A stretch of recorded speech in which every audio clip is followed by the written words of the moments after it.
看到中间这一尊石头土地公，其实它也是就是这边的10大土地公之一，那也是非常知名的一个古老的土地公。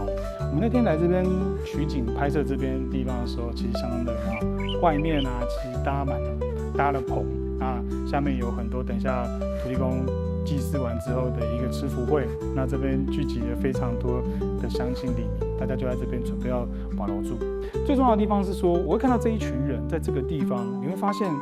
他们跟神明一起共处的这件事情，它到底是出自于就是说，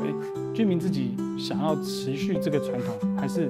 这个地方本来就一直是流传的这样的传统？做了这么久的土地公这样子执交杯炉主的仪式，一直到现在都还是在进行中。即使这边的年轻人已经逐渐外流，但这样的传统，它会不会发生在台北市其他地方，甚至整个台湾其他地方？